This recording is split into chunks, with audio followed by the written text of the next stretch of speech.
जय हिंद बच्चों। आइए आज 10th क्लास का टर्म 1 सामाजिक विज्ञान का ऑब्जेक्टिव प्रश्नों को हल करते हैं। तो सबसे पहला क्वेश्चन है, फ्रांस की क्रांति कब हुई थी? तो फ्रांस की क्रांति 1789 ईस्वी में थी, यानी इसका ऑप्शन कौन सा हो जाएगा? इसका ऑप्शन हो जाएगा डी। पूरे सामाजिक उपबंध नामक पुस्तक का लेखक कौन था? तो इसका पुस्तक का लेखक कौन था? इसका था रूसो, यानी ऑप्शन नंबर क।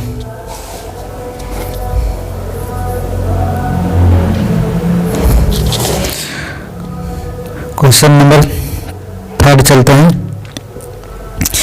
यंग इटली सोसाइटी का स्थापना किसने की थी? तो यंग इटली की सोसाइटी का स्थापना जो की थी वह मोजिनी की थी, यानी ऑप्शन नंबर कौन हो जाएगा? यानी ख। फिर नेक्स्ट है, इटली का एकीकरण कब पूरा हुआ? तो इसका इटली का एकीकरण जो हुआ 1870 ईस्वी में पूरा हुआ, यानी ऑप्शन नंबर ग। क्वेश्चन नंबर नेक्स्ट, शुल्क संघ जालौरान की स्थापना किसकी पहल पर की गई थी? तो प्रसा के पहल पर की गई थी, यानी ऑप्शन नंबर कौन सा हो जाएगा? इसका ऑप्शन हो जाएगा प्रसा, यानी क वाला। फिर चलते हैं, जालियांवाला बाग हत्याकांड कब हुआ था? तो जालियांवाला हत्याकांड बाग जो हुआ था वह 13 अप्रैल 1919 को हुआ था, यानी ऑप्शन नंबर क। फिर हिंद स्वराज नामक पुस्तक की रचना किसने की थी? हिंद स्वराज पुस्तक की रचना जो की थी वह महात्मा गांधी ने की थी। क्वेश्चन नंबर नेक्स्ट चलते हैं,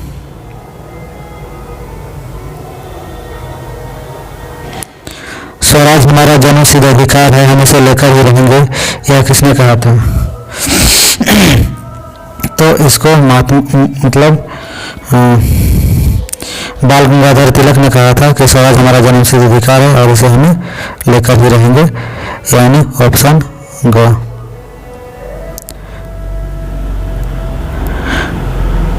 क्वेश्चन नंबर नेक्स्ट 9, ब्रिटिश सरकार ने कैंसर हिंद की उपाधि किसे सम्मानित किया था?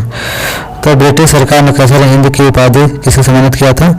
इसको महात्मा गांधी को, यानी ऑप्शन नंबर घ हो जाएगा।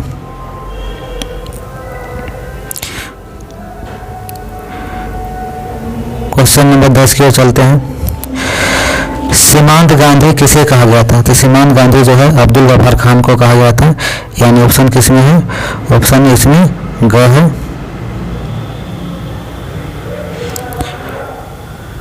क्वेश्चन नंबर 11, उत्पत्ति के आधार पर संसाधन कितने प्रकार के होते हैं? तो उत्पत्ति के आधार पर संसाधन जो होता है 2 प्रकार का, ठीक है। तो इसमें कौन सा ऑप्शन होगा? यानी क, 2 प्रकार के। फिर पंजाब में भूमि निम्नीकरण का निम्नलिखित में से मुख्य कारण क्या है? तो पंजाब में भूमि निम्नीकरण का जो मुख्य कारण जो है वह क्या है? अधिक सिंचाई, यानी ऑप्शन कौन सा हो जाएगा? क। फिर प्रथम पृथ्वी सम्मेलन का आयोजन किस वर्ष किया गया था? तो प्रथम पृथ्वी सम्मेलन का आयोजन जो है वो 1992 ईस्वी में किया गया था, यानी 1992 कहाँ पे है? 1992 जो है ये क नंबर में है। फिर 14 नंबर क्वेश्चन, किस राज्य में काली मृदा मुख्य रूप से नहीं पाई जाती है?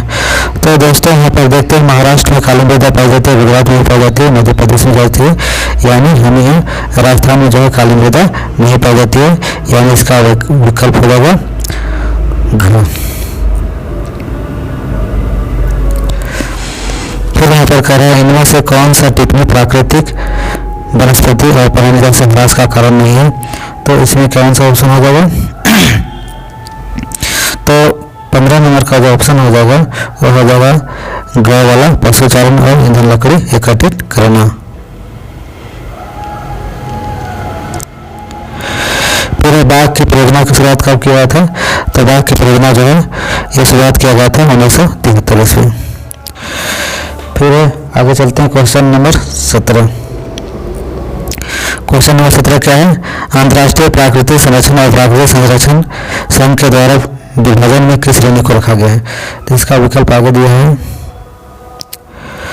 तो देखिए यहाँ पर हम लोग देख रहे हैं पहला में क में है संकट ग्रस्त जातियाँ, ख में दुर्लभ जातियाँ और ग में लुप्त जातियाँ। तो इनमें से सभी होगा क्योंकि इसको इसी श्रेणी में बांटा हुआ है, संकट ग्रस्त श्रेणी में, दुर्लभ जातियाँ में, लुप्त जातियाँ में, यानी इनमें से ऑप्शन हो जाएगा घ।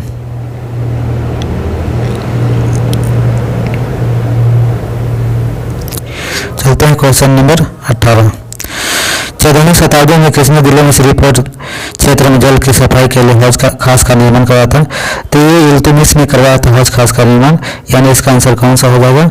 यानी हो जाएगा ख।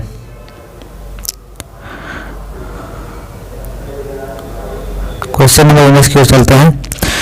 निम्नलिखित में से कौन सा वक्तव्य बहुउद्देशीय नदी घाटी परियोजनाओं के लिए दिया गया पक्ष में जो है वह तर्क सही नहीं है? तो यहाँ पर दिया हुआ है, इसमें ग ऑप्शन जो है वह सही नहीं है क्योंकि यह दिया गया तर्क सही नहीं है, यानी बहुउद्देशीय परियोजनाओं से बृहत स्तर पर विस्थापन होता है और आजीविका खत्म होती है, यानी ऑप्शन नंबर ग।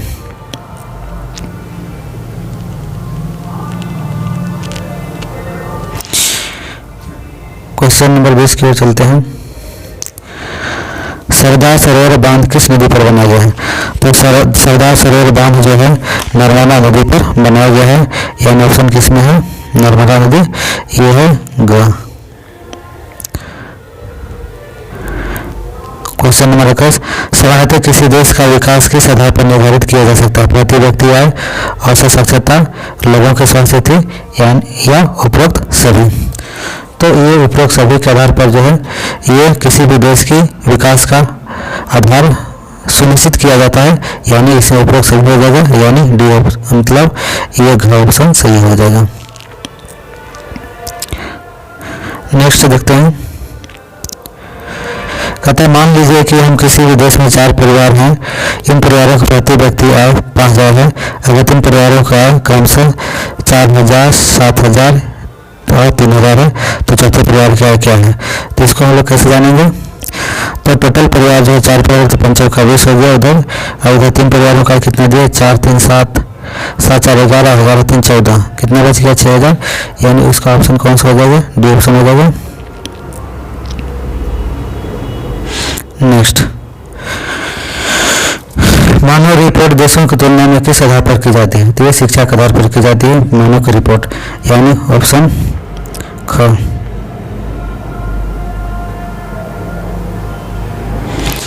एक वर्ष में पैदा हुए 1000 जीवित बच्चों में से 1 वर्ष की आयु पहले मर जाने वाले बच्चों की संख्या क्या कहलाती है? तो शिशु मृत्यु दर कहलाती है, यानी ऑप्शन 1 हो जाएगा क।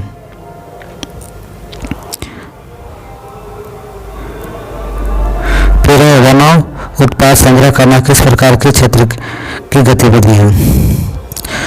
तो ये है तृतीय क्षेत्र के अंतर्गत आएगा।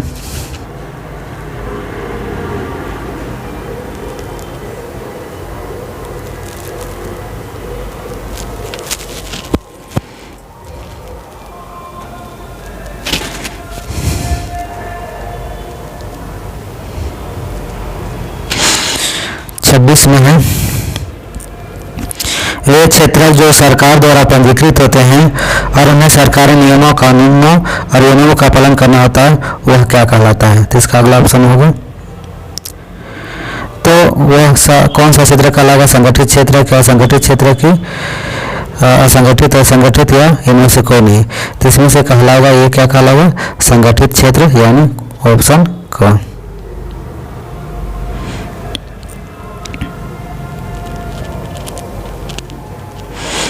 है इसके बाद देखते हैं क्वेश्चन नंबर आता है 27। रमेश, सुरेश, नरेश और राकेश भाई है। रमेश खेतों में काम करता है, सुरेश किसी फैक्ट्री में काम करता है, नरेश एक शिक्षक और राकेश एक टैक्सी ड्राइवर है। इनमें से किसके सेवा कार्य सेवा क्षेत्र के अंतर्गत आता है? तो जो सेवा क्षेत्र के अंतर्गत आता है उसी को चूज करना है। तो इसमें से सेवा क्षेत्र में से कौन कौन से काम कर रहे हैं? तो सेवा क्षेत्र के रूप में यहाँ पर जो है राकेश और कौन से हैं? नरेश और राकेश है, यानी कौन सा ऑप्शन हो जाएगा? ग ऑप्शन हो जाएगा।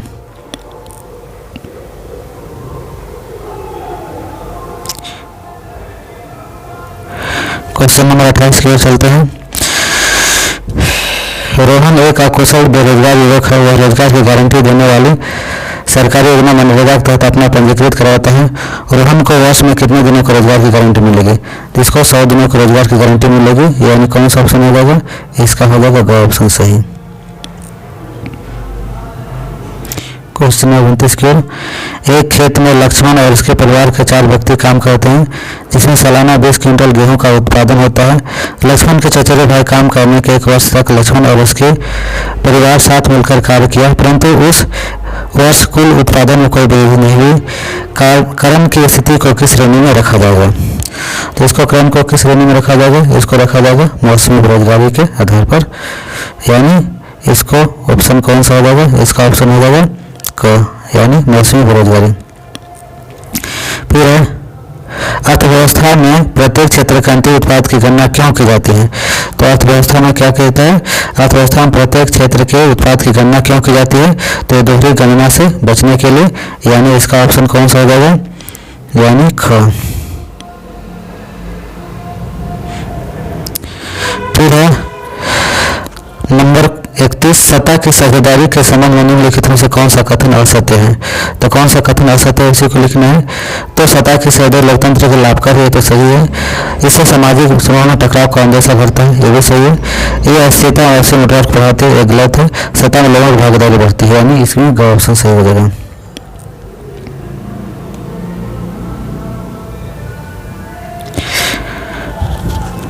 फिर 32 में निम्नलिखित में कौन बेल्जियम का भाषाई समूह नहीं है, तो इसमें स्पेनिश हो जाएगा, यानी ख ऑप्शन सही।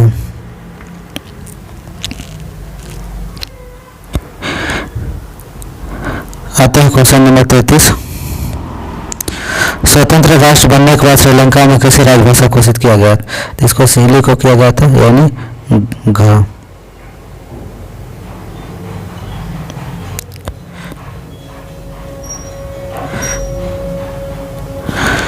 क्वेश्चन नंबर आते हैं 34, स्वतंत्र राष्ट्र बनने के बाद श्रीलंका में किसी राज्य घोषित, 34 में श्रीलंका स्वतंत्र राष्ट्र का बना, ये बना 1948 में, यानी ऑप्शन नंबर घ।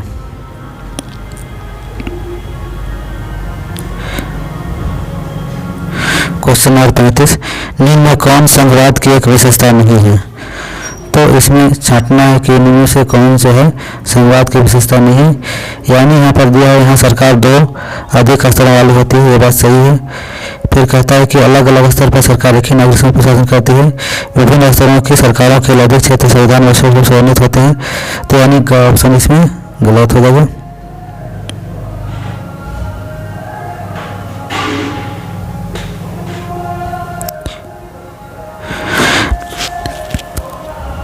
निम्न में से कौन भारत के अनुसूचित भाषा में शामिल नहीं है, तो अरबी भाषा शामिल नहीं है,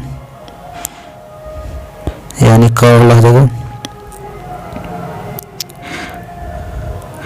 निम्न में से कौन सम्मिलित नहीं है, तो इसमें छांटना है, तो इसमें डी ऑप्शन सही हो जाएगा, यानी स्थानीय सरकार और अवशिष्ट सरकार। नेक्स्ट,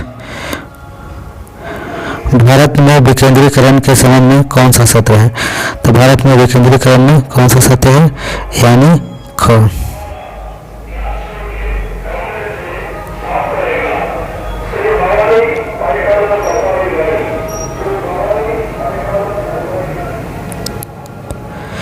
फिर निम्न में से कौन सा सम्मिलित नहीं है, तो इसमें कौन सा सम्मिलित नहीं है, यानी घ ऑप्शन सम्मिलित नहीं है। फिर निम्न में से कौन फिर सम्मिलित नहीं है, फिर सही छांटना है, तो इसमें भी डी ऑप्शन हो जाएगा, श्रीलंका संघात्मक प्रणाली।